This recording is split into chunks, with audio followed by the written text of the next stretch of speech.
Getting rejected sucks, and so does realizing you're in the wrong relationship. Here are two paintings that depict some of these less glamorous sides of love and romance.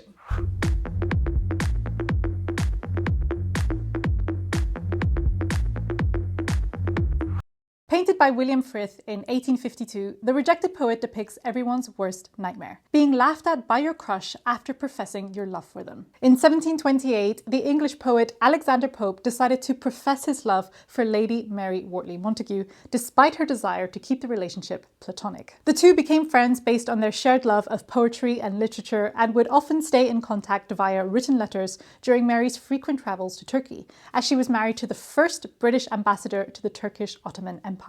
When the poet professed his love for her in person, things obviously didn't go too well. In Mary's own words, in spite of her utmost endeavours to be angry and look grave, his declaration provoked an immediate fit of laughter, from which moment he became her implacable enemy. To the left, we see a rosy-cheeked Mary laughing so intensely that she has to steady herself with her right hand that rests on a table. I think it's fair to say that Alexander Pope hasn't taken being rejected and friend-zoned too well. He leans backwards in his chair as far away from Mary as possible. His eyes are wide with rage, his fists are clenched, and his facial muscles appear contorted, as if paralyzed with humiliation. In the middle background, a sculpture of embracing lovers serves as an ironic reminder of what could have been. After this disastrous moment, Pope sought revenge by spreading rumors about Mary's apparent infidelity and promiscuity towards her husband.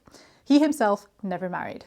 Painted by William Holman Hunt in 1853, The Awakening Conscience depicts a couple flirtatiously playing the piano together inside a densely decorated Victorian home. The woman's loose hair and casual dress suggest a moment of great intimacy, yet her clasped hands, adorned with many rings, are missing a wedding ring. She is the wealthy man's mistress, and they are in an apartment he has provided for her, a place he can visit at his convenience.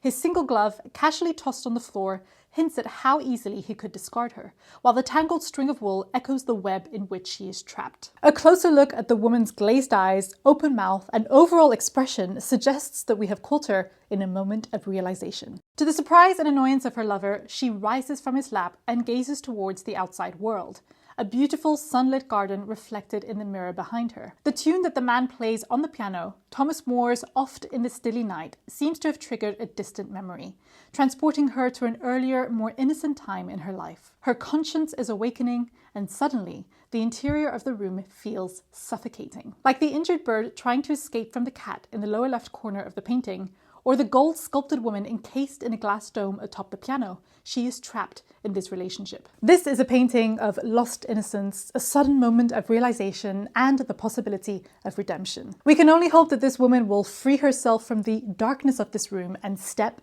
into the light. Thank you so much for watching this video. I hope you enjoyed it. If you did, don't forget to give it a like, leave a comment, and perhaps share it with a friend. Before I say goodbye, I just wanted to take a moment to tell you about my brand new book, Love, Heartbreak, and Tragedy in Art.